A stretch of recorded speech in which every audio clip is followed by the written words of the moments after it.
तो सबसे पहले थीटा आपका क्या था, ठीक है, तो 0 डिग्री। फिर आपका पाई बाय टू 90 डिग्री, ठीक है, पाई बाय टू 90 डिग्री। फिर आपका पाई 180। फिर आपका 3 पाई अपॉन 2। और फिर ये आपका 2 पाई, क्या है 2 पाई। टी का वैल्यू हम निकाले क्या, 0। फिर आपका T/4। फिर क्या निकाले हम, T/2। फिर क्या निकाले 3T/4। और फिर क्या निकाले T। जब 2 पाई होगा एंगल, तो आपको क्या होगा, कंप्लीट साइकिल होगा, कंप्लीट रेवोल्यूशन, मतलब complete time period T। Displacement का वैल्यू क्या आया था, तो 0 A 0 -A और 0, ठीक है। तो आपका डिस्प्लेसमेंट का इक्वेशन क्या आया था, x is equal to A sin omega t. तो आपको यूज करना है A sin ओमेगा, मतलब क्या है 2 पाई अपॉन T।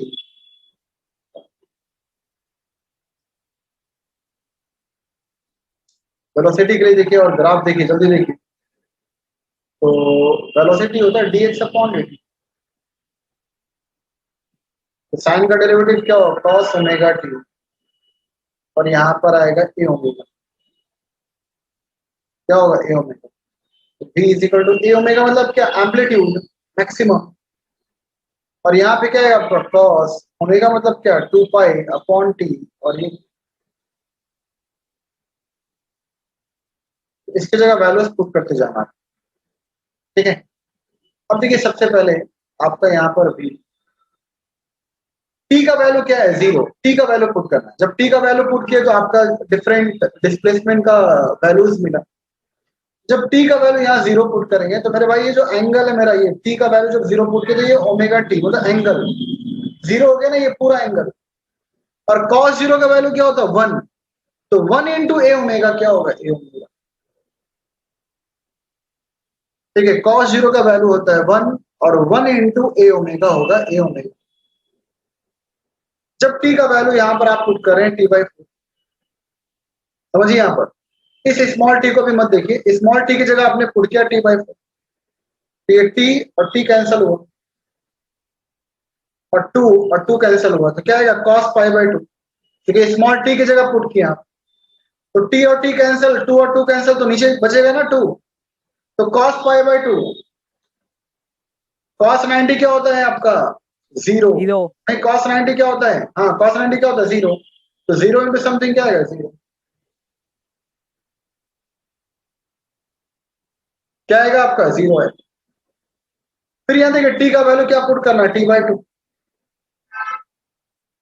इस टी की जगह हमको क्या पुट करना है, T/2। जब T/2 करेंगे तो टी और टी गया, और 2 और 2 गया।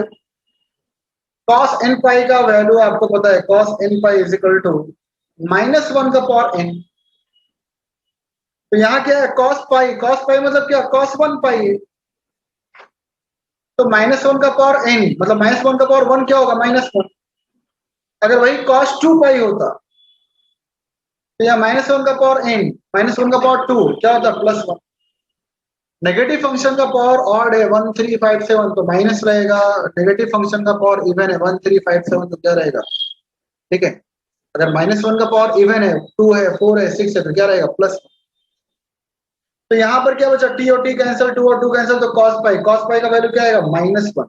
तो -1 × ए ओमेगा क्या आएगा, -a। क्या आएगा, -a ओमेगा।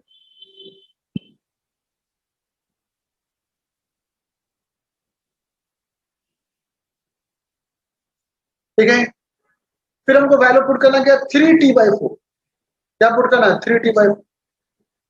3T/4। तो यहाँ से ये 2 और 2 गया, और यहाँ से आपका टी और टी गया, तो क्या बचेगा cos 3 पाई/2।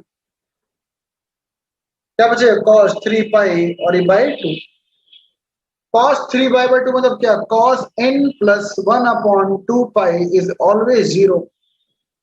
अरे भैया cos π/2, cos 90 क्या होता है, 0 होता। cos 3 पाई/2 क्या होता है, 0 होता है। cos 5 पाई बाई 2 क्या होता है, 0 होता है। cos n प्लस 1 अपॉन 2 पाई, जितने भी टर्म में पाई बाई 2 डिवाइड में है वो सारा वैल्यू क्या होगा, 0 होगा। तो 0 इंटू ए ओमेगा क्या होगा, 0 क्या होगा, 0। फिर यहां पर आपका वैल्यू जो है लास्ट वैल्यू पुट करना है टी, तो हमने पुट कर दिया टी। ठीक है, स्मॉल टी की जगह क्या है टी, तो ये टी और ये टी क्या हुआ, कैंसल। यहां बचा cos 2 पाई -1 का स्क्वायर क्या आएगा, +1, तो +1 इंटू ए ओमेगा क्या आएगा। वैल्यू समझ लीजिए अच्छे से, कहां से आया कहां से नहीं आया, क्यों, क्योंकि बुक में डायरेक्ट दिया हुआ है। ठीक है, तो यहां पर क्या आएगा, ए ओमेगा क्या आएगा, ए ओमेगा। ये टी और टी कैंसिल, cos 2 पाई, cos 2 पाई का वैल्यू क्या होगा, -1 का स्क्वायर, और -1 का स्क्वायर क्या होगा, +1 क्या होगा, +1। तो ये आपका वैल्यू तो निकल गया। ये cos का 2 पाई अपॉन टी, और इस इक्वेशन में हमने वैल्यूज पुट की, ये आपको एग्जाम में लिखना है, एंट्रेंस के लिए याद रखना, डायरेक्ट से वैल्यूज याद रखना है, और ये आया हुआ क्वेश्चन है। ठीक है, आपको देखिए यहाँ पर बहुत बार क्वेश्चन आया हुआ है, आपको दिखाते हैं कितने बार एक ग्राफ से क्वेश्चन आया। और सॉल्यूशन कहाँ पर है,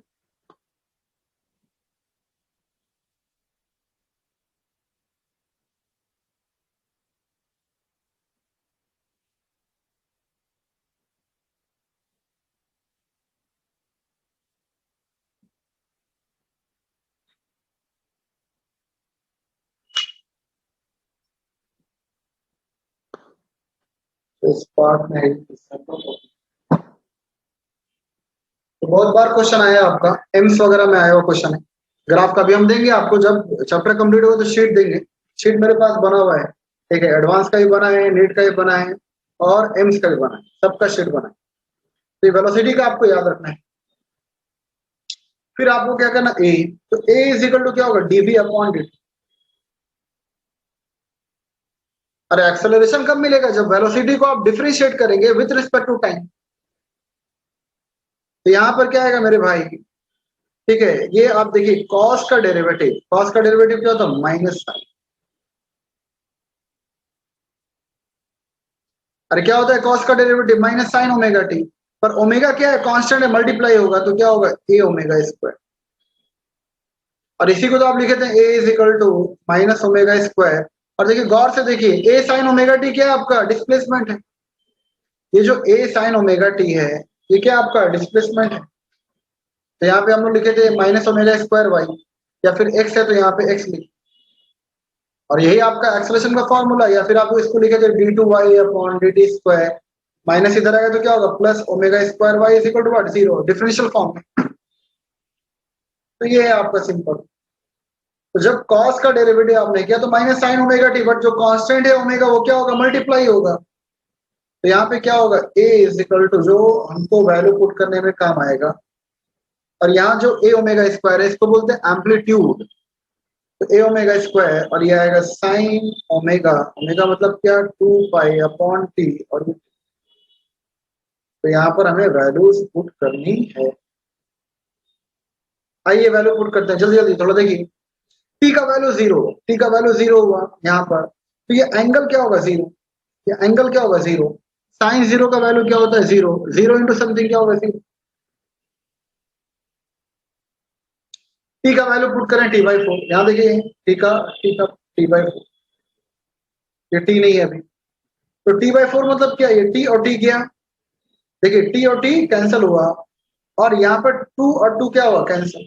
तो साइन π/2, साइन 90 क्या होता है, 1, 1 इंटू -a ओमेगा स्क्वायर क्या आएगा। ठीक है,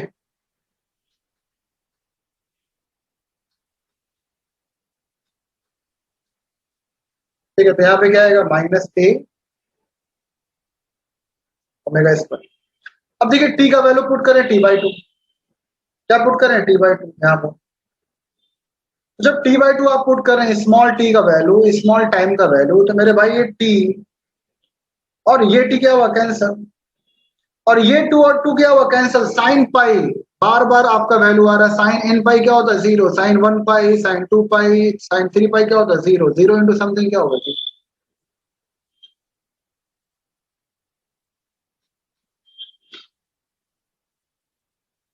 फिर आप यहाँ टी का वैल्यू क्या पुट करेंगे, 3t/4।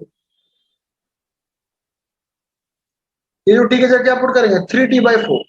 स्मॉल टी की जगह, स्मॉल टी की जगह क्या पुट करना, 3t/4। तो यहाँ से टी और टी कैंसिल हुआ, और ये 2 और 2 कैंसिल हुआ, तो क्या आएगा, साइन 3π/2। क्या बचेगा, 3 तो यहाँ रहेगा ही, 3π, और यहाँ 2, देखिए यहाँ 4 है, तो नीचे क्या आएगा, साइन 3π/2। और साइन 3π/2 का वैल्यू क्या होता है, -1। तो साइन n प्लस 1/2 पाई का वैल्यू -1 का पावर n। तो भैया साइन n प्लस 1/2 पाई है, जब n का वैल्यू आप 1 पुट करेंगे तो क्या आएगा, 2 + 1 साइन 3π/2। तो -1 का पावर 1, किसी भी नेगेटिव फंक्शन का पावर ऑड है तो क्या आएगा, माइनस आएगा। तो साइन 3π/2 का वैल्यू क्या है, -1। तो -1 इंटू -a⍵² क्या हो जाएगा, +a⍵²। सारा मैथ का खेल है, सारा वैल्यूज का खेल है, कॉस और साइन बस। फिर जब यहां पर आप पुट करेंगे,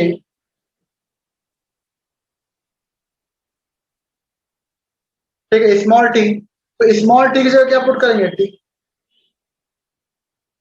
स्मॉल टी की जगह क्या पुट करना है, लास्ट वैल्यू टी। ये टी और टी गया, साइन 2π, साइन n पाई क्या होता है, 0। 0 इंटू समथिंग क्या है,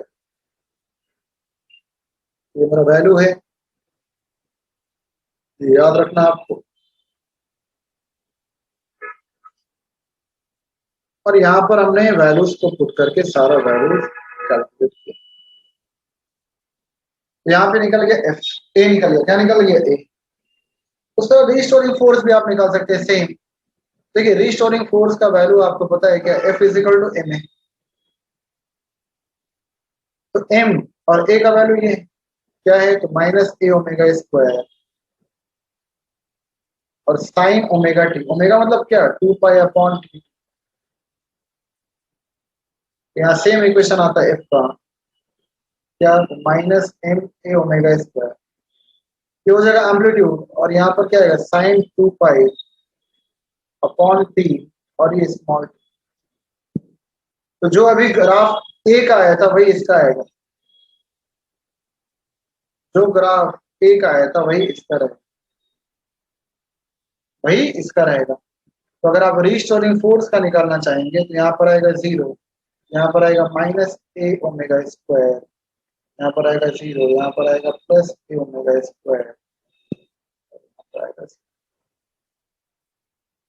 क्या आएगा, 0। तो सारा पॉइंट आपको मिल गया, सारा पॉइंट क्या हो गया, मिल गया।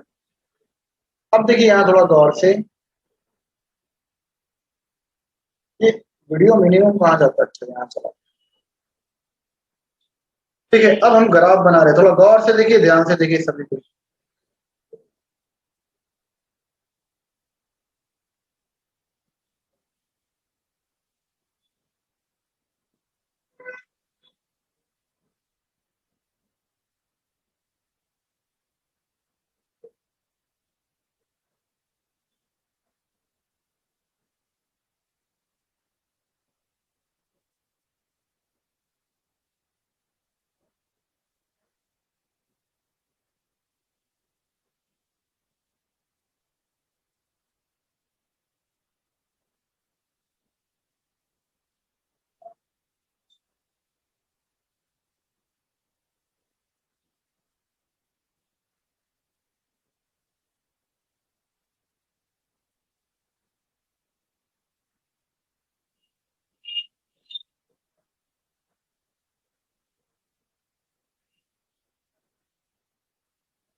ठीक है, पहला ग्राफ देखिए, डिस्प्लेसमेंट का बना रहे हैं, ध्यान से देखते जाइए सभी को।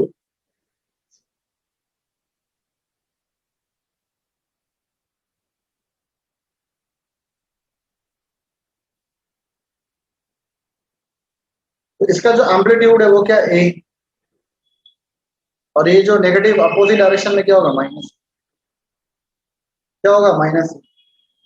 टी का वैल्यू पुट करेंगे, यहाँ टी के रिस्पेक्ट में बना रहे हैं, तो टी का वैल्यू क्या आएगा 0।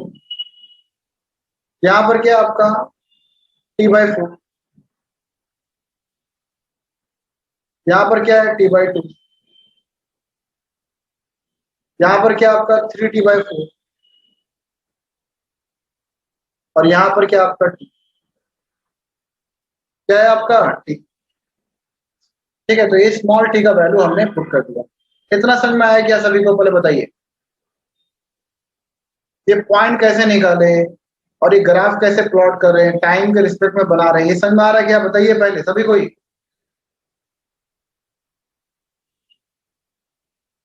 सभी कोई बोलिए, समझ में आ रहा है। Yes sir. सब कोई बताइए, अभिषेक, आदित्य, अफनान, सभी को, अक्षय गुप्ता बताइए, भूमिका, यस सर।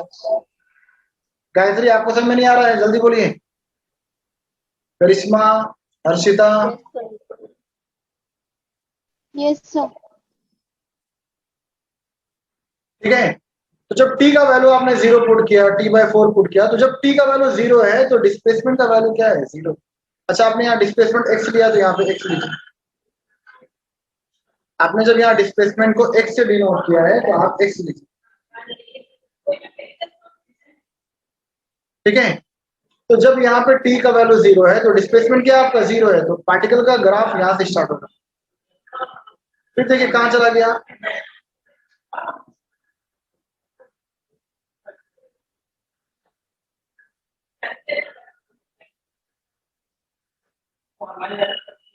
ये ग्राफ है।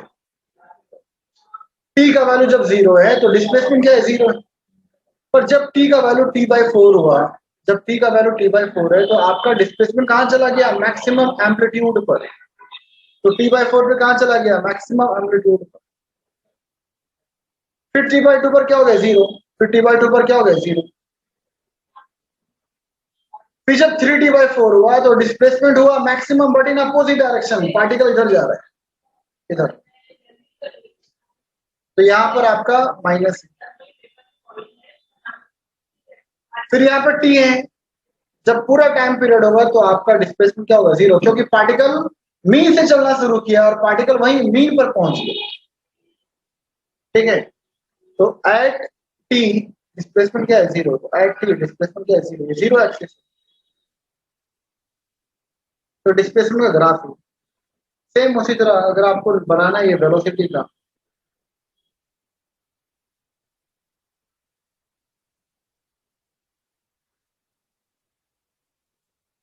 तो ये जो पॉइंट है इसको बोलते हैं ए ओमेगा, वेलोसिटी एम्पलीट्यूड, क्या बोलते हैं, वेलोसिटी एम्पलीट्यूड। और यहाँ पर क्या होगा माइनस, यहाँ टी का वैल्यू क्या है 0, यहाँ टी का वैल्यू क्या है t/4, यहाँ टी का वैल्यू क्या है t/2, यहाँ टी का वैल्यू क्या है 3t/4, और यहाँ वैल्यू क्या है t। तो देखिए जब आपका टाइम 0 है तो वेलोसिटी कहाँ पर है, मैक्सिमम पर है। जब t का वैल्यू 0 है तो वेलोसिटी क्या है, मैक्सिमम पर है।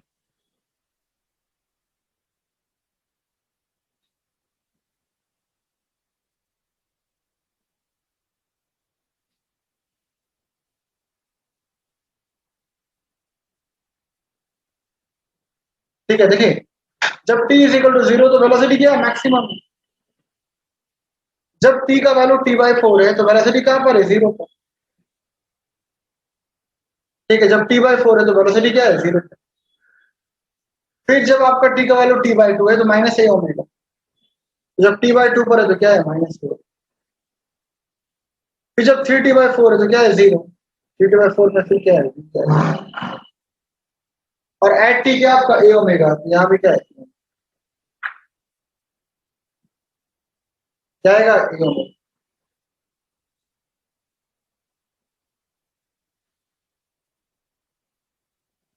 ठीक है, उस तरह एक्सीलरेशन का ग्राफ क्या होगा,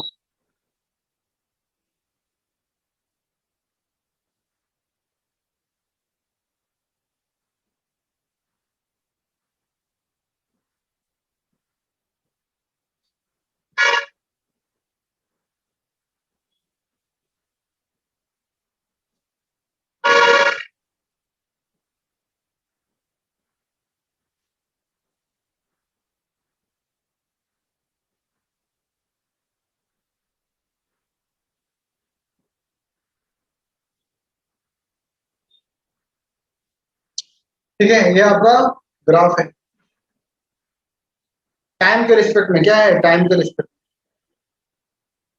एक्सेलरेशन का ग्राफ बनाने जा रहे हैं आप। कैसे बनेगा ध्यान से देखिए। ठीक है, जब t का वैल्यू 0 तो a भी क्या है 0। तो जब t का वैल्यू t/4 हुआ तो a कहां हो रहा है, मैक्सिमम है बट इन अपोजिट डायरेक्शन है।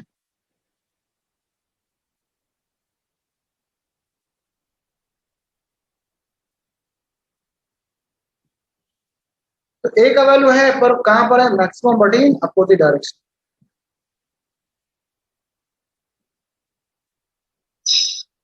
ठीक है, तो देखिए जब t का वैल्यू 0 तो a का वैल्यू क्या है 0।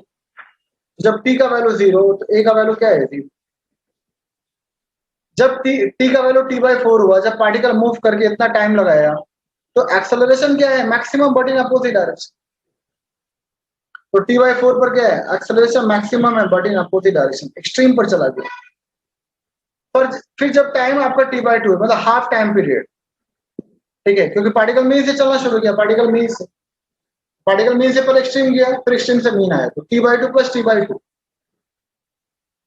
ठीक है, तो जब आपका t/2 हो रहा है, हाफ टाइम पीरियड हो रहा है, तो आपका एक्सेलरेशन क्या है 0। t/2 में एक्सेलरेशन क्या है 0। फिर जब आपका ये वैल्यू चेंज हो रहा है 3t/4 तो क्या हो रहा है, a ओमेगा स्क्वायर। क्या होगा, a ओमेगा स्क्वायर। और जब ये t का वैल्यू t है, एक कंप्लीट साइकिल लग गया, कंप्लीट रिवोल्यूशन लग गया। ठीक है, तो यहाँ पे ये वैल्यू t का वैल्यू क्या है 0। ये बहुत इंपॉर्टेंट ग्राफ था। इस तरह फोर्स का भी आप बना सकते।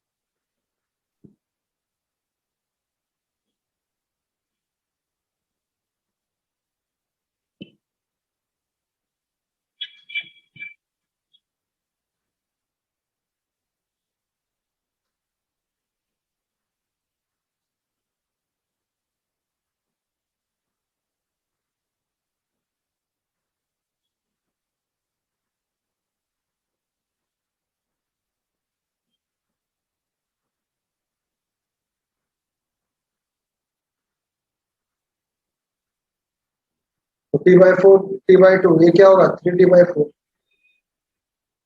और ये क्या होगा t। ठीक है, और ये क्या है 0। तो जो एक्सेलरेशन का आएगा वही आपका ग्राफ क्या होगा, एफ का भी आएगा, बस जो मैग्नीट्यूड है वो चेंज होगा। मैग्नीट्यूड कितना होगा, तो एम ए ओमेगा स्क्वायर, और यहाँ पर होगा माइनस एम ए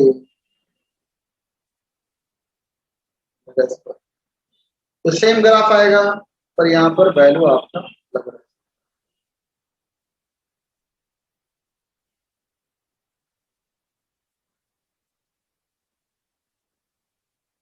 ठीक है, सेम ग्राफ रहेगा पर यहाँ पर वैल्यू क्या होगा चेंज। हाँ अस्सलाम वालेकुम।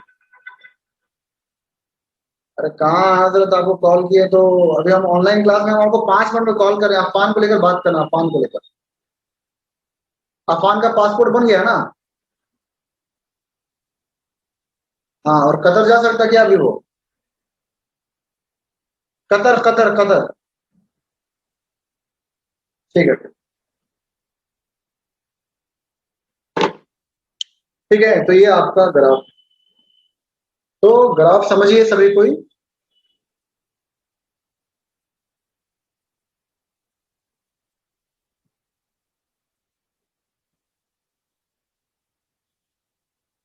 ठीक है, तो ये आपका ग्राफ था। तो हमने क्या किया, सबसे पहले आपका टाइम का और थीटा का रिलेशन निकाला। क्या निकाले हम लोगों ने, टाइम का और थीटा का, कि भाई जब पार्टिकल मूव कर रहा है, ठीक है, जैसे पेंडुलम है, पेंडुलम यहाँ जा रहा है, यहाँ जा रहा है, तो यहाँ पर एंगुलर डिस्प्लेसमेंट है। पेंडुलम थोड़ी धागे को तोड़ के आगे जा रहा है, नहीं, यहाँ पर ट्रांसलेटरी मोशन थोड़ी है। यहाँ पर जो रोप है, जो रस्सी है, वो धागा तोड़कर आपका आगे जा रहा है। क्या ट्रांसलेटरी मोशन मतलब क्या, जब कोई पार्टिकल फॉरवर्ड जा रहा है, बैकवर्ड आ रहा है, अपवर्ड जा रहा है, डाउनवर्ड जा रहा है, इसको बोलते हैं डिस्प्लेसमेंट, लीनियर। पर यहाँ तो वही है ना, पेंडुलम वही का वही है, बस ऐसे कर रहा है। ठीक है, तो इसको बोलते हैं हम लोग एंगुलर डिस्प्लेसमेंट हो रहा है। क्या हो रहा है, एंगुलर डिस्प्लेसमेंट। तो जब पहले हमने टी और थीटा का रिलेशन निकाला कि जब भैया 0 डिग्री है तो वो टाइम भी क्या है 0 डिग्री, मतलब पार्टिकल अभी मीन से चलना शुरू किया, रेस्ट पर है। जब आपने डिस्टर्ब किया ये π/2 गया, तो π/2 रेडियन, तो यहाँ टाइम का वैल्यू क्या आएगा t/2, क्या आएगा t/2। फिर जब पाई होगा तो उस समय टी का वैल्यू क्या होगा t/2, जब 3π/2 होगा तो 3t/4, जब 2 पाई होगा तो t। अब ये वैल्यू हम पुट करेंगे, टी का वैल्यू पुट करना है डिस्प्लेसमेंट के इक्वेशन में, वेलोसिटी के इक्वेशन में और एक्सेलरेशन के इक्वेशन में।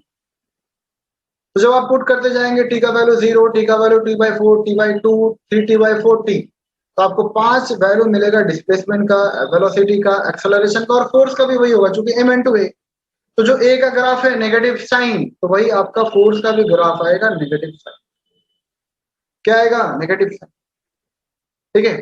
तो जब आप वैल्यू पुट करते जाएंगे तो आप देख सकते हैं कि डिस्प्लेसमेंट का ग्राफ जब मीन पर है t = 0 पर है तो पार्टिकल रेस्ट पर, फिर t/4 पर ये पार्टिकल मैक्सिमम डिस्टेंस गया एम्पलीट्यूड पर, फिर वापस 0 पर आया, फिर अपोजिट डायरेक्शन में जा रहा है इधर, ठीक है, अपोजिट डायरेक्शन में, ठीक है। और फिर आपका 3t/4 पर क्या होगा, मैक्सिमम होगा but in opposite direction, maximum but in opposite direction. और फिर t पर क्या होगा 0, t पर 0 मतलब कि वापस आया 0। कॉस का ग्राफ क्या है, ठीक है, तो कॉस जो 0 ही पर, वेलोसिटी का ग्राफ क्या है, तो 0 पर क्या मैक्सिमम, टी का वैल्यू 0 है तो वेलोसिटी मैक्सिमम है, क्यों, क्योंकि मीन पर वेलोसिटी क्या होता है मैक्सिमम। आपको पढ़ चुके हैं कि अगर पार्टिकल का मोशन मीन से स्टार्ट हो रहा है तो मीन से जब जब ये गुजरेगा तो it will cross the mean with the maximum velocity, velocity amplitude, तो t = 0 पे ये है। फिर जब पार्टिकल ऊपर गया तो वेलोसिटी कम हो रहा है और एट द एक्सट्रीम वेलोसिटी क्या होता है 0 होता है, तो t/4 पे जब एक्सट्रीम पर पहुंचा तो वेलोसिटी क्या आपका 0। इस तरह एक्सप्रेशन का ग्राफ क्या है, t का वैल्यू 0 तो यहाँ a का वैल्यू 0, t/4 पर maximum but in opposite direction, तो maximum but in opposite direction. अब देखिए जब ग्राफ बनाएगा तो आपको कुछ याद रखना है, क्या, ये आपको खिचड़ी नहीं बनाना। खिचड़ी मतलब क्या, बहुत सारे लोग यहाँ का यहाँ घुसा देते हैं, ये ग्राफ इसका टच हो रहा है तो थोड़ा गैप करना है। तो हम थोड़ा सा यहाँ पर जगह कम है तो इसलिए, नहीं तो आपको जब ब्लैक बोर्ड पे पढ़ाते तो आपका गैप होना, इसका एम्पलीट्यूड क्लियर दिखे, इसका जो एम्पलीट्यूड है क्लियर दिखे, इसका मैक्सिमम वैल्यू जो a ओमेगा स्क्वायर क्लियर दिखे, तो हर दो एम्पलीट्यूड के बीच, हर दो मैक्सिमम वैल्यू के बीच गैप होना चाहिए, तभी आपका एग्जाम में अच्छा लगेगा और एग्जाम में देखने में अच्छा लगेगा। नहीं तो पता चला क्या है कि आप पूरा खिचड़ी बना दिए, यहाँ का ग्राफ वहां जा रहा है ऐसा, ये यहाँ पहुंच गया, इसका वाला यहाँ मिल रहा है, एक दूसरे से लोग हाथ मिला रहे हैं, ताली मिला रहे हैं, तो ये पूरा ग्राफ गलत हो गया, नंबर भी आपका 0 हो जाएगा। तो ये सब ग्राफ आपको परफेक्ट बनाना है और जो लीनियर डिस्टेंस है ये सब बराबर लेना है। तो देखिए ये ग्राफ था आपका, this is the graph of the particle displacement, velocity and acceleration of the particle which is executing SHM. कोई भी पार्टिकल अगर आपका सिंपल हार्मोनिक मोशन का तो ये ग्राफ है। पर अभी हमने ये मीन आपको ग्राफ बताना है। देखिए अभी तक हम होमवर्क नहीं देते, आपको पता ही होमवर्क हम देते ही नहीं, तो आपके लिए होमवर्क है कि draw the graph of the particle performing SHM of the displacement, velocity, acceleration, ठीक है, when it is starting from the extreme। अभी आपका डिस्प्लेसमेंट था a sin ओमेगा t, अभी आपको लेना a cos ओमेगा t, क्योंकि जब आप डिस्प्लेसमेंट लेंगे a cos ओमेगा t तो आपका सारा वैल्यू चेंज हो जाएगा। फिर cos का ग्राफ, cos का वैल्यू चेंज है, यहाँ sin 0 0 था, अभी जब आप x = a cos omega t लेंगे तो वहां t का वैल्यू 0 पर cos 0 का वैल्यू 1 आएगा, ठीक है, 0 नहीं होगा। फिर जब आप उसको डिफरेंशिएट करें तो cos का डेरिवेटिव होता है माइनस साइन, ठीक है, और यहाँ पर आपका वेलोसिटी आप देख सकते हैं, यहाँ पर क्या है cos है, यहाँ पर जब आप डिफरेंशिएट किए तो यहाँ पे क्या है, साइन का डेरिवेटिव क्या है cos है, पर cos का डेरिवेटिव वहां पर क्या होगा माइनस साइन, तो सारा वैल्यू, सारा ग्राफ चेंज होगा। तो आपके लिए होमवर्क है to draw the graphical representation of displacement, velocity and acceleration of the particle which is executing SHM, which is performing SHM from the extreme। ये मीन वाला हम बना, एक्सट्रीम का आपको बताना है, कल नहीं बनेगा तो फिर कल बताएंगे। और फिर कल हम लोग आगे बढ़ेंगे आपके एंट्रेंस के प्रॉब्लम के लिए, बोर्ड के प्रॉब्लम के लिए, जो स्प्रिंग सिस्टम, ठीक है, कि स्प्रिंग सिस्टम को कैसे सॉल्व करना है, स्प्रिंग सिस्टम को कैसे आपको सॉल्व करना है। तो ये ग्राफ है।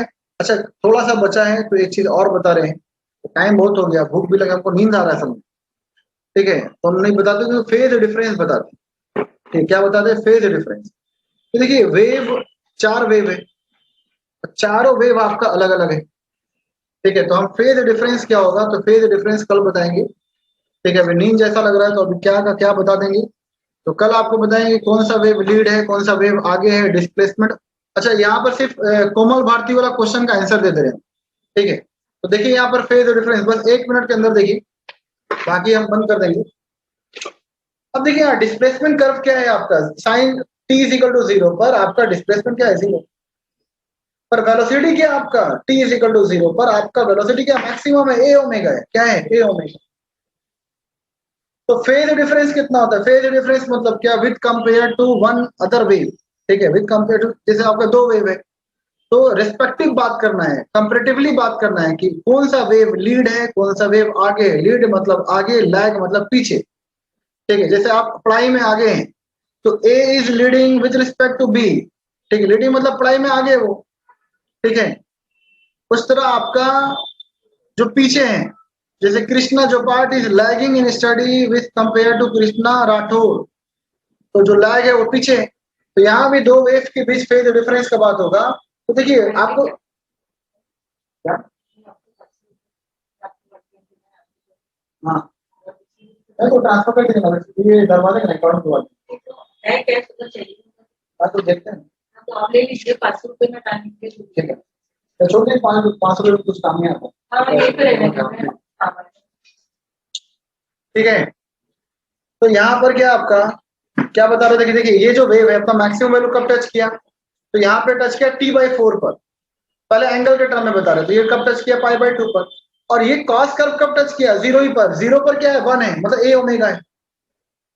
तो यहाँ पर दोनों के बीच का फेज डिफरेंस एंगल के टर्म में क्या था, π/2। क्यों, देखिए ये π/2 पर मैक्सिमम होगा, π/2 पर क्या हुआ, मैक्सिमम। और ये वाला कब मैक्सिमम हो रहा, 0 ही पर।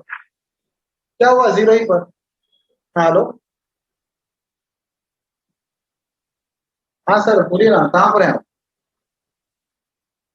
जी जी, कहाँ पर हैं आप? हाँ तो ऊपर आइए ना सर, फर्स्ट फ्लोर में आइए ना, फर्स्ट फ्लोर में। हाँ हाँ, अंदर आइए, अंदर आइए, अंदर आइए।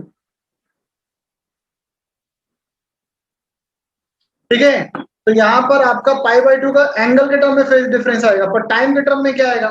तो देखिए ये कब टच कर रहा है, t/4 में, और ये बेटा कब टच कर रहा है, 0 ही में। तो फेज टाइम, टाइम की बात करें तो t/4 आएगा। तो हम क्या बात करेंगे कि डिस्प्लेसमेंट और वेलोसिटी के बीच का t/4 आता है। क्या था, t/4। ये क्वेश्चन था ना, कि एक्सप्रेशन था, क्या था। ओके, कल का जो क्वेश्चन था कोमल भारती का,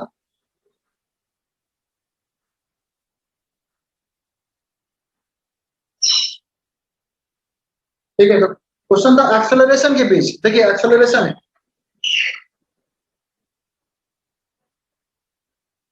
ठीक है। तो यहाँ पर देखिए एंगल के टर्म में, ये एंगल के टर्म में ना, एंगल के टर्म में देखिए, जल्दी देखिए। यहाँ पर डिस्प्लेसमेंट कर्व कब मैक्सिमम टच कर रहा है, π/2 पर, क्योंकि साइन 90 होता है 1, तो 1 इंटू ए मतलब ए। तो यहाँ पर ये आ रहा है आपका π/2 पर, but acceleration curve, acceleration curve maximum कहाँ पर हो रहा है, ये देखिए 3π/2 पर। कहाँ पर हो रहा है, 3π/2। हाँ सर ये दे दीजिए, यहाँ दे दीजिए। आपका फीडबैक कर देंगे सर, हम थोड़ा ऑनलाइन क्लास ले रहे हैं, ठीक है ना। ठीक है, हाँ पेमेंट किया हुआ, ठीक। ठीक है, तो यहाँ पर आपका देखिए जो एक्सेलरेशन कर्व है ये कहाँ पर मैक्सिमम आएगा। ठीक है, तो आपका ये 3t/4, 3t/4 मतलब क्या, 3π/2 एंगल के टर्म में, इन टर्म्स ऑफ रेडियन क्या आएगा, 3π/2। तो फेज डिफरेंस कितना आएगा, φ2 माइनस φ1, मतलब क्या, 3π/2 एंगल के टर्म में। टाइम के टर्म में ऑप्शन नहीं है, अगर आपका ऑप्शन टाइम के टर्म में होता तो हम लोग 3t/4 माइनस यहाँ t/4 करते, पर यहाँ एंगल के टर्म में आपका ऑप्शन दिया है, जो ग्रुप में क्वेश्चन भेजे थे हम। तो कितना आएगा, 3π/2 माइनस, और ये मैक्सिमम वैल्यू कब टच कर रहा है, ठीक है, तो ये टच कर रहा है आपका π/2 पर। तो 3π/2 माइनस π/2 क्या आएगा, 2। 3π माइनस पाई में से पाई गया तो क्या आएगा, 2π। तो फेज डिफरेंस कितना आएगा, पाई का। तो आपका जो ऑप्शन है वो क्या आएगा, 4। एक मिनट, ठीक है, ठीक है। So the phase difference between the displacement curve and the acceleration curve, ये क्वेश्चन था आपका जो कोमल भारती का था। ठीक है, तो this is the phase difference. Phase difference मतलब क्या, कौन सा वेव लीड है, कौन सा वेव आगे, with compare to one another. ठीक है, तो हम क्या कहेंगे कि देखिए ये अपना मैक्सिमम वैल्यू जल्दी टच किया, 5/2 पर ही, मतलब t/4 टाइम पर ही अपना मैक्सिमम वैल्यू को टच कर लिया। कितना टच किया? तो जो भी एम्पलीट्यूड है। पर जो एक्सेलरेशन कर्व है ये आपका पहले नेगेटिव में गया, फिर आपका ऊपर गया। ऊपर गया मतलब कि ये 3t/4 जब अटेन किया तब यह मैक्सिमम वैल्यू को अटेन किया। ठीक है, तो हम क्या कहेंगे? The acceleration curve is leading with respect to the displacement curve by the phase angle pi. और डिस्प्लेसमेंट कर्व के लिए क्या कहेंगे? नहीं, ये आपका लैग कर रहा है। डिस्प्लेसमेंट कर्व के लिए क्या कहेंगे? The displacement curve is leading with respect to acceleration curve by the phase angle pi. क्योंकि 3 पाई माइनस पाई क्या होगा? 2 पाई, और 2 पाई/2 तो क्या आएगा? पाई आएगा। और इसके लिए क्या कहेंगे? The acceleration curve is lagging, पीछे है। The acceleration curve is lagging with respect to the displacement curve by the phase angle pi. ठीक है, तो ये है फेज डिफरेंस। इस पर क्वेश्चन आया नीट 2020 का क्वेश्चन था, मेडिकल का वो। तो ये बस सिंपल बेसिक कंसेप्ट आपको याद रखना है। आपका है बहुत सारा क्वेश्चन अभी कराएंगे, पहले अभी आप थ्योरेटिकल पूरा कंसेप्ट क्लियर कीजिए, फिर क्वेश्चन तो बहुत सारा है आपका, जेई का, नीट का, एडवांस का, सबका। तो आप लोग को एक होमवर्क दिया गया था करने के लिए, ठीक है, और बहुत लोगों ने किया उसका, ठीक है। समीक्षा है और ये खुशबीर है और बहुत लोगों ने, गायत्री है, सभी लोगों ने भेजा। तो उसको डिस्कस करना है क्या कि हम आगे बढ़े? बताइए।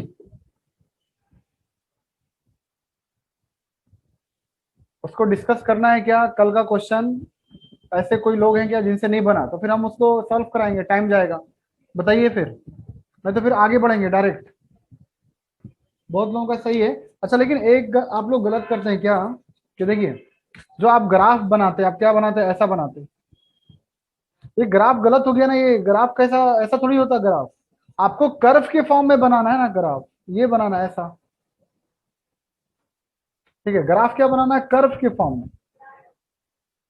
ठीक है, तो ऐसा ग्राफ है। बहुत सारे लोग ऐसा बनाए तो वो गलत है।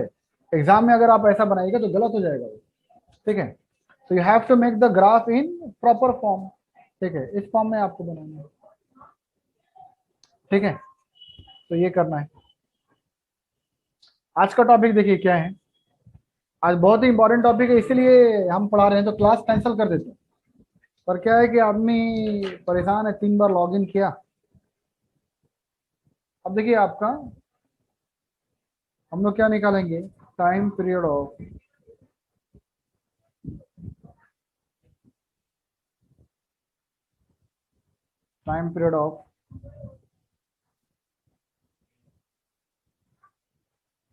SHM। कि अगर कोई particle, if any particle is performing SHM, if any particle is executing SHM, उसका टाइम पीरियड का इक्वेशन क्या होगा? ठीक है, टाइम पीरियड आपको पता है क्या होता है? ठीक है, तो टाइम पीरियड क्या होता है? The time taken by the particle to complete one cycle, the time taken by the particle to complete one revolution. थोड़ा जल्दी देखिए, क्योंकि हम लोग को स्प्रिंग सिस्टम पढ़ना है। क्या पढ़ना है? Spring system.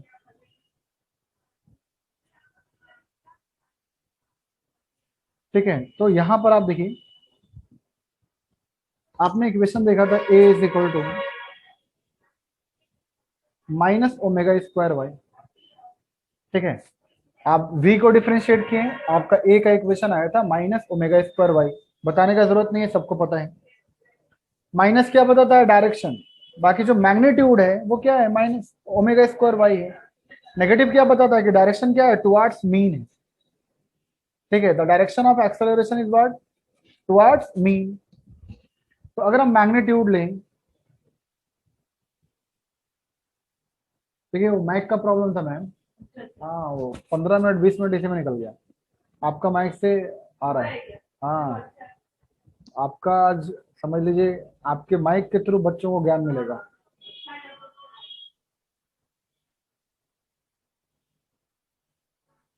ठीक है, तो नेगेटिव का मॉड लेंगे, मैग्नीट्यूड, तो यहां से क्या आएगा? A is equal to what? ω²y। क्योंकि नेगेटिव डायरेक्शन बता रहा है। आप मैग्नीट्यूड लीजिए। ऐसे भी टाइम पीरियड क्या आपका? Scalar quantity. टाइम पीरियड क्या आपका? Scalar quantity. स्केलर मतलब क्या? उसको डायरेक्शन से मतलब नहीं है कि पॉजिटिव है या नेगेटिव है। टाइम अपना चलता रहेगा, टाइम अपना मूव करता रहेगा। तो A is equal to ω²y। तो A इज इक्वल टू क्या होगा? 2 पाई/t का स्क्वायर और इंटू वाई। ठीक है, 2 पाई/t का स्क्वायर इंटू वाई, क्योंकि हमको ओमेगा का फॉर्मूला पता है। ठीक है, omega is equal to theta upon T. तो जब एक कंप्लीट साइकिल कंप्लीट हो रहा है, मतलब एक कंप्लीट रिवोल्यूशन हो रहा है, तो थीटा क्या होगा 2 पाई, और टाइम पीरियड मतलब क्या टी हो जाएगा। तो यहाँ पे 2 अपॉन टी का 2 पाई अपॉन टी का स्क्वायर और इंटू वाई। यहाँ से ए इज इक्वल टू क्या आएगा 4 pi square upon T square और इंटू वाई। तो यहाँ से T square is equal to क्या आएगा 4 pi square upon A Y. तो T square is equal to क्या आएगा 4 पाई स्क्वायर, ठीक है, वाई अपॉन ए, क्या आएगा वाई अपॉन ए। टी स्क्वायर को उधर कर दी। अब देखिए आपको टाइम पीरियड का फॉर्मूला निकालना है। क्या निकालना है टाइम पीरियड का फॉर्मूला। तो टाइम पीरियड का फॉर्मूला क्या होगा, ये स्क्वायर रूट में जाएगा। तो स्क्वायर रूट मतलब क्या, फोर्स का स्क्वायर रूट क्या होता है 2, पाई स्क्वायर का रूट क्या आएगा पाई, और स्क्वायर रूट में क्या बचेगा, तो displacement upon acceleration.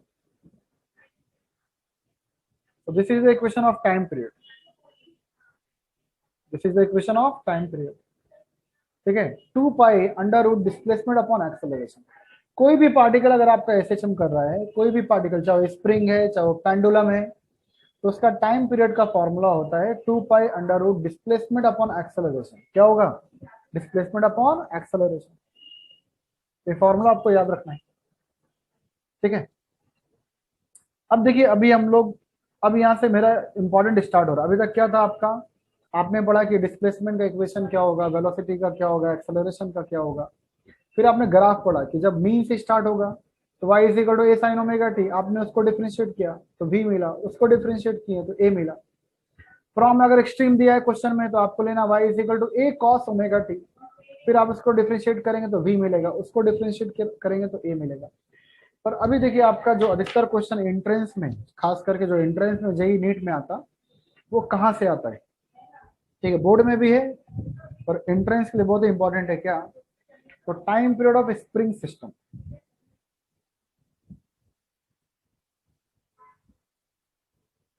Time period of spring system,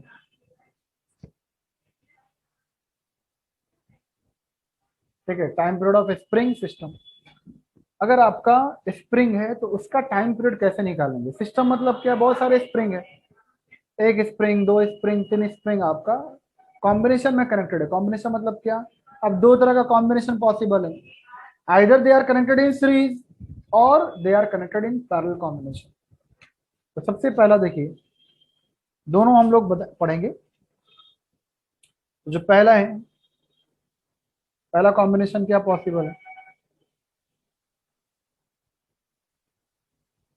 तो ये तो आपको फॉर्मूला निकल गया क्या, T is equal to 2 pi under root displacement upon acceleration. कोई भी पार्टिकल अगर आपका एसएचएम कर रहा है तो टाइम पीरियड का फॉर्मूला ये आएगा, क्योंकि यहाँ स्क्वायर है तो स्क्वायर रूट आएगा। अब स्क्वायर रूट से 4 का स्क्वायर रूट क्या होगा 2, पाई स्क्वायर से बाहर क्या आएगा पाई, और बचा क्या, तो वाई अपॉन ए, मतलब डिस्प्लेसमेंट अपॉन ए एक्सेलरेशन। तो पहला हम क्या ले रहे हैं कि when the springs are connected in series, when, या पैरेलल लीजिए, when the springs are connected in parallel combination,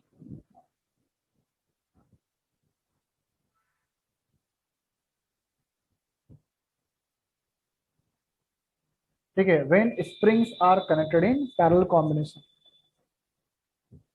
when springs are connected in parallel combination। तो अगर बहुत सारे स्प्रिंग, इसको बोल रहे हैं सिस्टम। सिस्टम मतलब क्या, बहुत सारे स्प्रिंग आपका पैरेलल में कनेक्टेड है। कैसे कनेक्टेड है, यहाँ देखिए,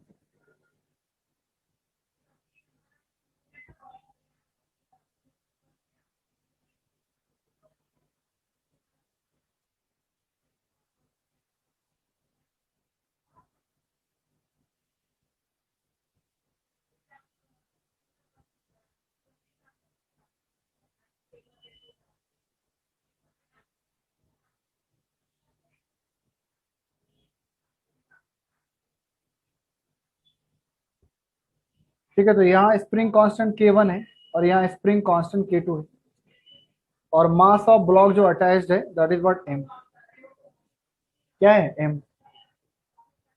तो यहाँ पर 2 डिफरेंट स्प्रिंग को हमने पैरेलल में कनेक्ट कर दिया। क्या कर दिया, पैरेलली में कनेक्शन कर दिया।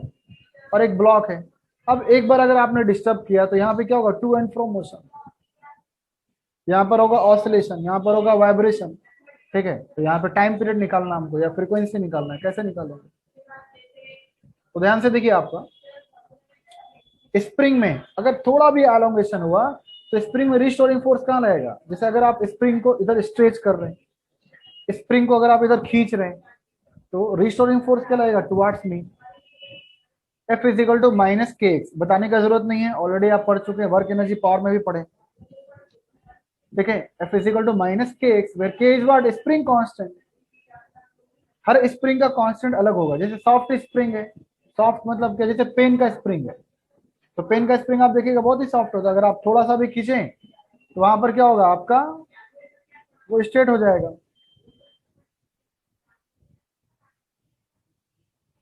ठीक है, और अगर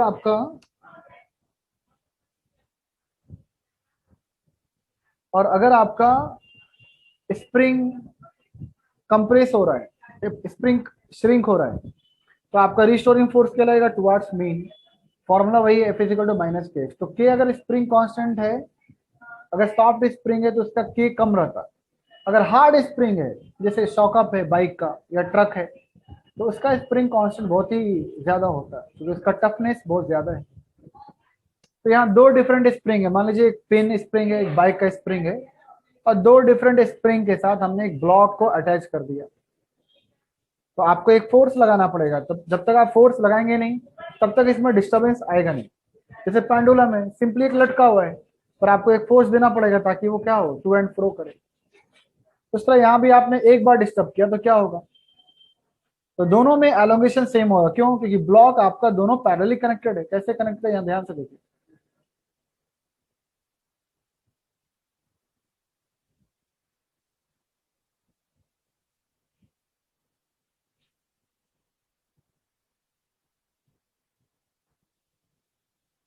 ठीक है, तो यहाँ पर आपका ये M है। अब देखिए यहां से लेकर ये यहां तक, इसको हम बोल रहे हैं एलोंगेशन इन द स्प्रिंग। क्या बोल रहे हैं? Displacement in the spring. ठीक है, ये मेरा x मान लीजिए या जो y मानना है, जो भी मानते रहिए। तो x और y is what? Displacement in the spring system. आप अगर आप स्ट्रेच कर रहे हैं तो स्प्रिंग क्या होगा? एलोंगेट होगा। अब यही क्या होगा इस पॉइंट के बाद, पहले x एलोंगेट होगा, फिर ये वापस यहां पर आएगा, फिर कंप्रेस भी होगा। तो वैसा आपका पहले x नीचे आएगा, फिर वापस अपने जगह पर आएगा मीन पोजीशन पर, अब फिर वहां से कहां जाएगा? x ऊपर। कहां जाएगा? x ऊपर। ठीक है, तो हमेशा याद रखना है कि जो जब आपका डिस्प्लेसमेंट जीरो था उसको बोलते हैं मीन। अभी स्ट्रेचिंग नीचे हुआ, एलोंगेशन हुआ, तो x आया, फिर वह मीन पर आएगा, फिर ऊपर जाएगा एक्सट्रीम पर, फिर मीन पर आएगा जहां से चलना शुरू किया, फिर नीचे आएगा। तो ऐसा up and down, to and fro motion करता रहेगा। तो यहाँ देखिए रिस्टोरिंग फोर्स क्या होगा, तो दोनों में होगा, कितना होगा? ठीक है, तो दोनों में रिस्टोरिंग फोर्स कितना होगा? तो F इज इक्वल टू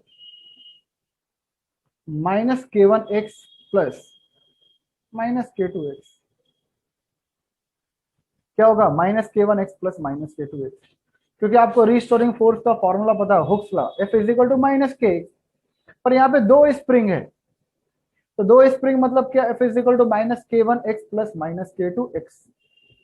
ठीक है, तो यहां पर क्या आएगा? F is equal to minus, common ले लीजिए, और यहाँ पे क्या लिखेंगे? k1 प्लस k2 और ये x।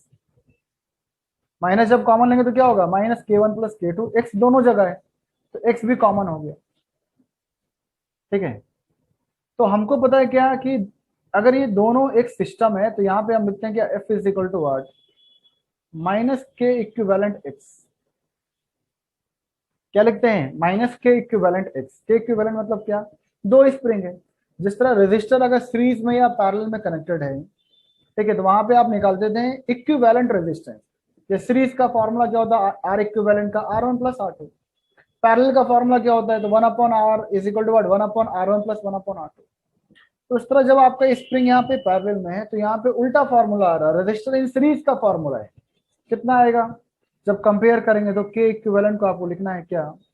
k1 plus k2। K1 plus K2। अगर और स्प्रिंग है तो ये और ऐड होगा, और क्या होगा, ऐड। यहाँ पर हमने दो स्प्रिंग लिया जिसका स्प्रिंग कांस्टेंट सेम है K1, और यहाँ पर डिफरेंट आपका K2 है, तो यहाँ भी क्या आएगा, माइनस K1 प्लस K2x। तो ये मेरा पहला इक्वेशन हो गया। क्या हो गया, पहला। अब देखिए, जहां भी आपका फोर्स आपने लगाया और जहां पे डिस्टर्बेंस है तो वहां पर बॉडी में एक्सेलरेशन आएगा। कितना आएगा, F इक्वल टू ma। पर ma को हम किस फॉर्म में लिखेंगे, तो आपको पता है क्या, m और d2x अपॉन dt स्क्वायर। ये मेरा दूसरा इक्वेशन हो गया। आपने जब फोर्स लगाया तो बॉडी में डिस्टर्बेंस आया, कितना आया, तो K1 plus K2x, restoring force, और उसके कारण बॉडी में एक्सेलरेशन भी आ रहा है, F इक्वल टू ma। दोनों को कंपेयर कर दिए, दोनों फोर्स का इक्वेशन है, तो क्या आएगा, m d2x upon dt square is equal to minus K1 plus K2x। ठीक है, इसको और इसको कंपेयर कर दिए, तो यहां से क्या आएगा, d2x अपॉन dt स्क्वायर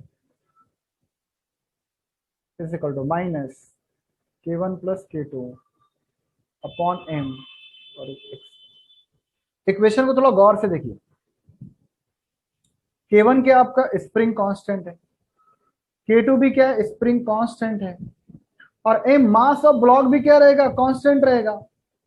अरे भैया, आपका जो ब्लॉक है वो रेस्ट पे रहे या बॉडी आपका ऑसिलेट करे, उससे मास पे इफेक्ट होगा क्या, कुछ नहीं आएगा, चेंजेस नहीं आएगा। जब ब्लॉक रेस्ट पर था तो जितना मास था, तो जो ऑसिलेशन के वक्त है वही मास रहेगा। ऐसा नहीं कि 5 किलो बढ़ जाएगा, नहीं, या 5 किलो कम होगा, नहीं। तो ये पूरा क्वांटिटी क्या आपका कांस्टेंट है, पूरा क्वांटिटी क्या होगा, कांस्टेंट। तो acceleration is what, directly proportional to displacement but in opposite direction, but towards mean. तो यहां पर हम लोग बोलते हैं कि ये मेरा एसएचएम कर रहा है, क्योंकि आपने यहाँ एसएचएम को प्रूफ किया। क्या प्रूफ किया, एसएचएम को, कि any periodic motion in which acceleration is directly proportional to displacement but towards mean. Negative क्या बता रहा है, कि अगर ये स्प्रिंग इधर जा रहा है तो रिस्टोरिंग फोर्स कहां लगेगा, ऊपर लगेगा। अगर स्प्रिंग ऊपर जा रहा है, कंप्रेस हो रहा है, तो रिस्टोरिंग फोर्स कहां लगेगा, नीचे लगेगा, टुवर्ड्स मीन लगेगा। क्या लगेगा, टुवर्ड्स मीन। ठीक है, तो यहां देखिए टाइम पीरियड का फॉर्मूला क्या आ जाएगा। तो जब एसएचएम प्रूफ हो गया तो आप इसको ऐसा लिख सकते हैं क्या, d2x upon dt square, minus इधर आएगा तो क्या होगा, plus K1 plus K2 m x is equal to what, 0। ठीक है, माइनस इधर आएगा तो क्या होगा, प्लस होगा, K1 plus K2 x upon m is equal to what, 0। और जब आपका ये एसएचएम प्रूव हो गया तो एसएचएम का इक्वेशन हम जानते भी हैं। क्या जानते हैं, कि standard equation of SHM d2x upon dt square plus omega square x is equal to 0। ठीक है, आप पीछे नोटबुक में देखिए, आपको इक्वेशन हम ड्राइव किए कि a is equal to minus omega square Y. तो a मतलब क्या, d2y अपॉन dt स्क्वायर, इधर आएगा तो क्या होगा, plus omega square y is equal to 0, जिसको बोलते हैं differential standard equation of SHM. जहां भी कोई पार्टिकल एसएचएम कर रहा है तो वहां पे ये इक्वेशन आप लगा सकते हैं। तो यहां भी एसएचएम आपने पहले प्रूफ किया, तब ये लगा रहे, तब ये इंप्लीमेंट कर रहे। तो यहां पर आपका जब एसएचएम प्रूफ हो गया तो पहले आपने इसको इधर लाया डिफरेंशियल फॉर्म में, पर डिफरेंशियल फॉर्म में एसएचएम का इक्वेशन ये भी होता है। अब कंपेयर करेंगे हम, कंपेयर करना मतलब क्या, देखिए यहाँ पे d2x अपॉन dt स्क्वायर है, तो यहाँ भी d2x अपॉन dt स्क्वायर है, यहाँ पर x है तो यहाँ पर भी x है, तो omega square is equal to क्या आएगा, K1 plus K2 upon m, ये आएगा।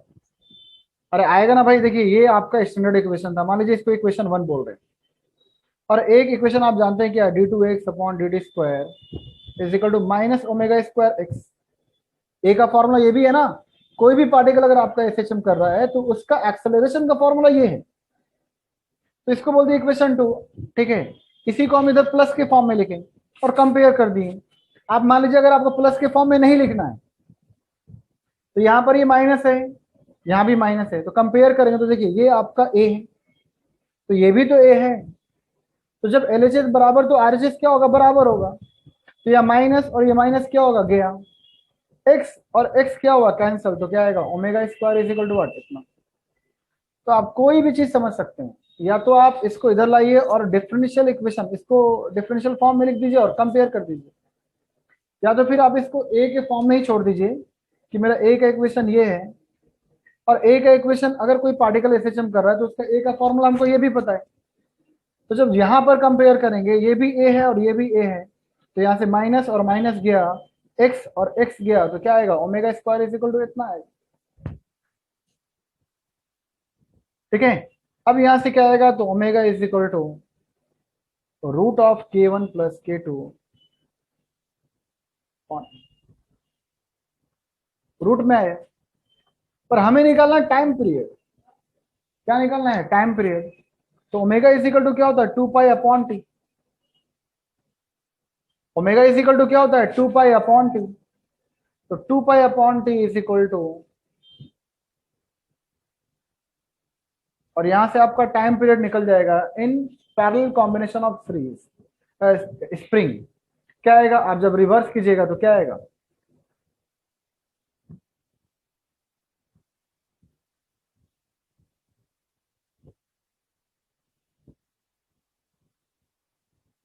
तो आप इसको रिवर्स कीजिए दोनों तरफ, रेसिप्रोकल कीजिए, तो ये क्या आएगा, T upon 2 pi is equal to, यहां भी क्या आएगा आपका, M upon k1 plus k2। और यही टाइम पीरियड का फॉर्मूला है, T is equal to 2 pi under root of M of k1 plus k2। तो इसे ही हम लोग बोलते हैं टाइम पीरियड ऑफ स्प्रिंग। इस पे आप देख सकते हैं कितना क्वेश्चन जेई में, नीट में है, बोर्ड में भी। So this is the time period of spring system connected in parallel combination.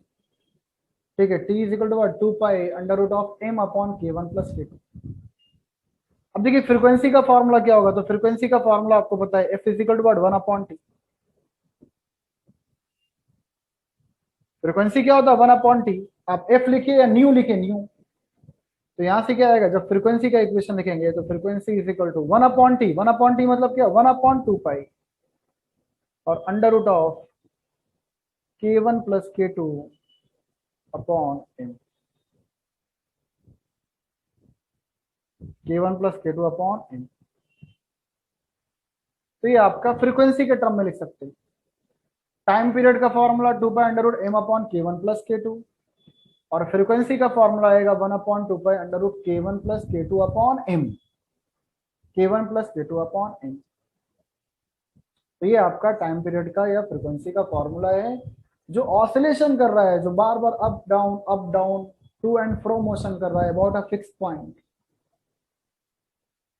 ठीक है, तो ये आप देखिए, इसको सिंपल फॉर्म में भी ला सकते हैं, ऐसा नहीं कि आप डिफरेंशियल फॉर्म।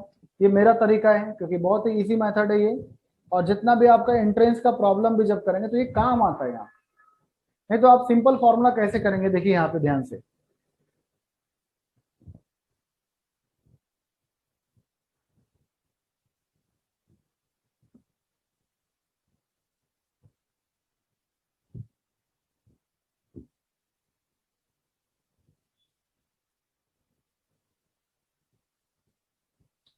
देखिए यहाँ पर अभी आपने क्या पढ़ा कि भाई दोनों तरफ, दोनों स्प्रिंग स्ट्रेच होगा, ये भी स्प्रिंग स्ट्रेच हो रहा है, ये भी स्प्रिंग स्ट्रेच हो रहा है, तो दोनों में रीस्टोरिंग फोर्स सेटअप होगा। कितना होगा, तो इतना होगा, माइनस k1 प्लस k2 है, और F इजिकल टू m है, तो d2x अपॉन dt स्क्वायर। आपने कंपेयर किया जब, तो यहां से क्या है, ma, ठीक है, ma is equal to what, minus k1 plus k2x। ठीक है, ma is equal to what, minus k1 plus k2x। तो यहां से आपका क्या हो रहा है, a is equal to minus k1 plus k2 upon mx, जो भी आप जानते हैं। K1 क्या है, स्प्रिंग कांस्टेंट है, K2 क्या आपका स्प्रिंग कांस्टेंट है, मास भी क्या रहेगा, कांस्टेंट रहेगा। बॉडी रेस्ट पे रहे या बॉडी आपका वाइब्रेट करे, mass of the body same रहेगा। So acceleration is what directly proportional to the displacement but in opposite direction, that's why it is called SHM, simple harmonic motion। अब जब ये SHM हो गया, ठीक है, आपका SHM हो गया ये,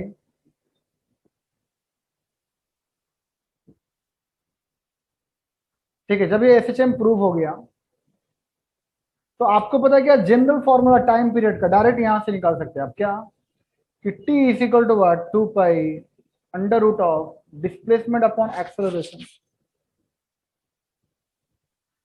था ना ये फॉर्मूला। कोई भी आप कहीं भी लगा सकते हैं ये फॉर्मूला, जहां भी आपको टाइम पीरियड निकालना है आप ये फॉर्मूला लगा सकते हैं। 2 pi under root displacement, displacement यहाँ पे y नहीं है x है, तो यहाँ पर हम x लेंगे, क्या लेंगे, x लेंगे,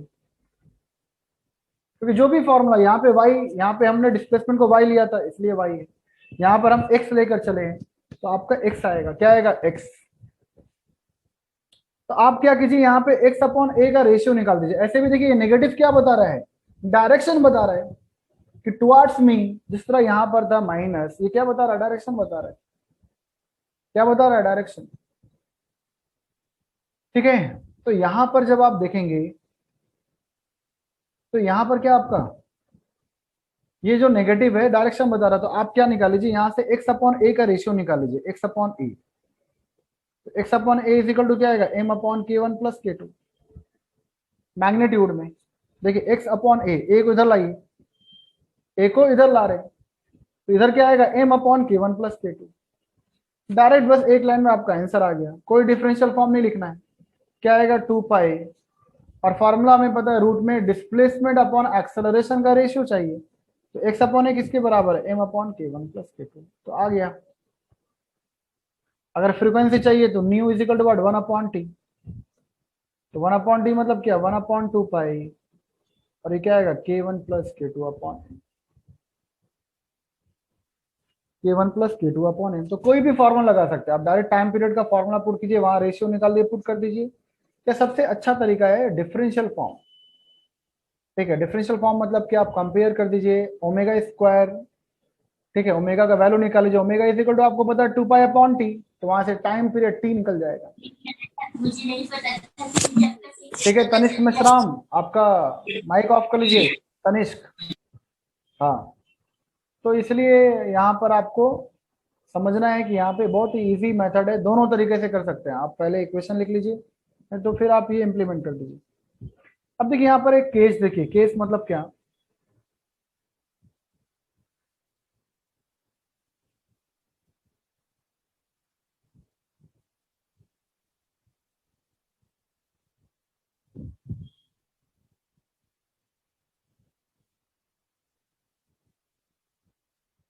ठीक है।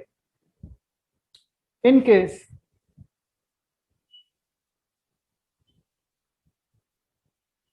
दोनों स्प्रिंग बराबर है,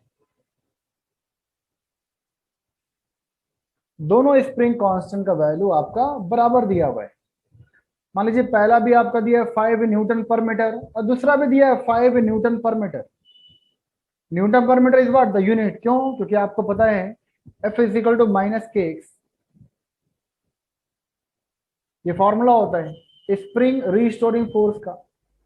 तो अगर हम स्प्रिंग कांस्टेंट का यूनिट निकालना चाहें तो क्या आएगा, देखिए माइनस तो बता रहा डायरेक्शन कि अगर आपका एक्स इधर है तो स्प्रिंग का जो रीस्टोरिंग फोर्स इधर लगेगा, अगर स्प्रिंग कंप्रेस हो रहा है तो रीस्टोरिंग फोर्स इधर लगेगा, just opposite to the direction of displacement लगेगा। तो हमको यूनिट लिखना है तो डायरेक्शन से मतलब नहीं, तो यहाँ पे क्या आएगा, एफ अपॉन एक्स। तो आपको हमेशा याद रखना कि यहाँ पे क्या आएगा, न्यूटन पर मीटर, क्या आएगा, न्यूटन पर मीटर।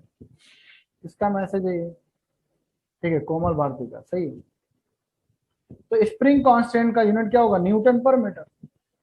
तो वही बता रहे हैं कि अगर आपका दोनों न्यूमेरिकल में दिया हुआ है कि जो दोनों स्प्रिंग पैरेलल में है, दोनों का वैल्यू बराबर है, पहले का भी वैल्यू 5, दूसरे का भी वैल्यू 5, पहले का वैल्यू 10 तो दूसरे का वैल्यू 10, तो यहाँ पे टाइम पीरियड का फॉर्मूला फिर क्या हो जाएगा, आपको वहां पे सॉल्व नहीं करना है, डायरेक्ट लिखना है फॉर्मूला आपके माइंड में होना 2 pi under root M upon k1 plus k2, तो यहाँ पे क्या आएगा k प्लस k आएगा। तो this is the time period का फॉर्मूला क्या, तो 2 pi m upon 2k, m upon 2k, ठीक है। तो ये आपका टाइम पीरियड का फॉर्मूला है, याद रखना है। और फ्रीक्वेंसी का फॉर्मूला क्या हो जाएगा, तो frequency is what, reciprocal of time period 1 upon 2, तो 1 अपॉन 2 पाई, और ये क्या आएगा 2k अपॉन,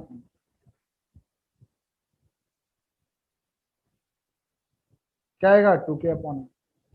तो ये जितना आपका बोर्ड में एंट्रेंस में यही फॉर्मूला आपका काम आएगा, ठीक है। तो ये आपको फॉर्मूला याद रखना है क्या, कि अगर आपका स्प्रिंग पैरेलल में है तो टाइम पीरियड का फॉर्मूला होता है 2 pi under root m upon k1 plus k2, ठीक है। क्या होगा m upon k1 plus k2, आप कैसे भी ड्राइव कर सकते हैं, ठीक है। डेरिवेशन आपको याद नहीं रखना है, आपको मेन फॉर्मूला याद रखना है।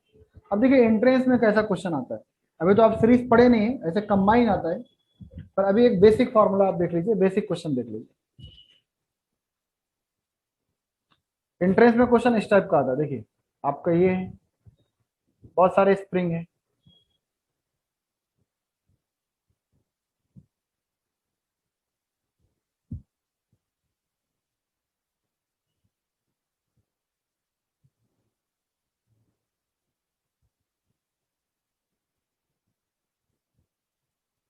तो यहाँ पे सीरीज और पैरेलल का कॉम्बिनेशन है। मान लीजिए यहाँ पे इसका वैल्यू दिया 1, यहाँ 2, ये 3, ये 4, ये 5, ये 6, तो यहाँ देखिए 2 स्प्रिंग सीरीज में है, तभी सीरीज का फॉर्मूला आप पढ़े नहीं।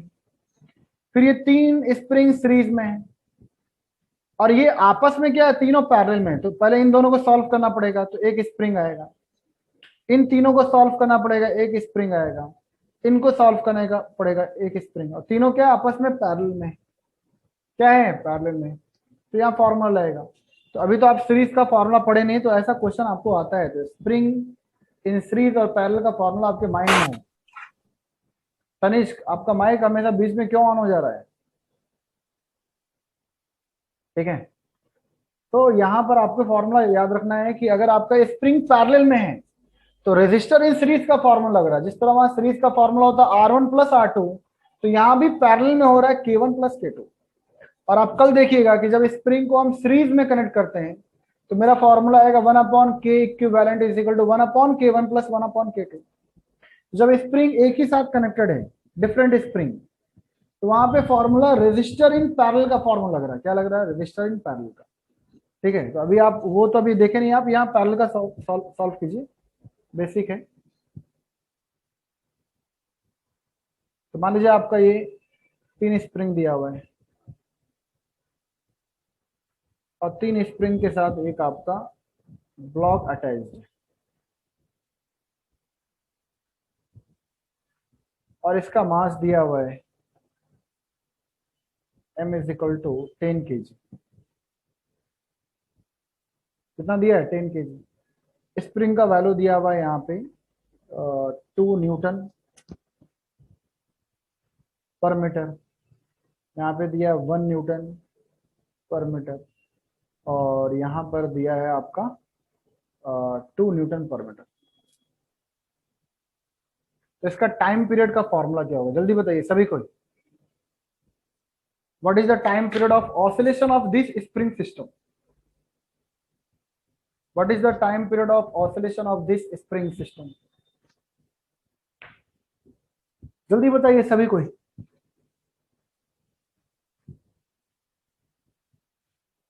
बताइए समरीन अंसारी, बताइए आंसर जल्दी। समरीन आंसर बताइए। T equal to 2 pi second. बताओ आंसर। आसमा बताइए। धनुश्री कितना है आपका दिया, गायत्री, हर्षिता, जसजोत, खुश, कितना 2√2 पाई। ठीक है। तो 2 root 2 pi.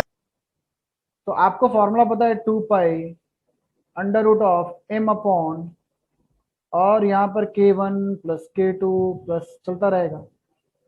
अभी हम दो स्प्रिंग देखे थे, तो दो स्प्रिंग का फॉर्मूला क्या था, M upon K1 plus K2। M तो एक ही रहेगा, मास एक ही रहेगा, क्योंकि एक ही मास अटैच है ना पूरे स्प्रिंग से, और वो वाइब्रेटरी मोशन कर रहा है, वो ऑसिलेटरी मोशन कर रहा है। तो यहां पर आपका देखिए,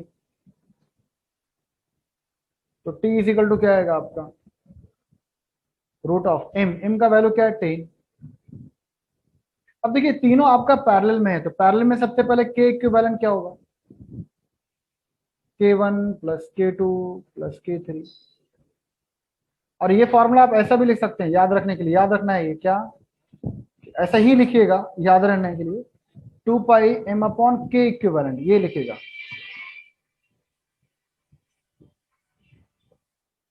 ठीक है, 2 pi under root of M upon K equivalent, 2 pi under root of M upon K equivalent. ठीक है, तो ये फॉर्मूला है यहाँ पर। तो K इक्विवेलेंट कितना आएगा 5, क्या आएगा 5। तो T इजिकल टू कितना आएगा 2 पाई, मास दिया हुआ 10 और यहाँ क्या आएगा 5, तो T इजिकल टू क्या आएगा 2 पाई रूट 2। ये आपका आंसर है। नहीं तो फिर आंसर क्या आएगा 2 इंटू 3.14, और रूट 2 का वैल्यू क्या होता है 1.41, क्या आएगा 1.41। तो ये फिर आपका एग्जैक्ट वैल्यू मिल जाएगा, क्या मिल जाएगा, एग्जैक्ट वैल्यू।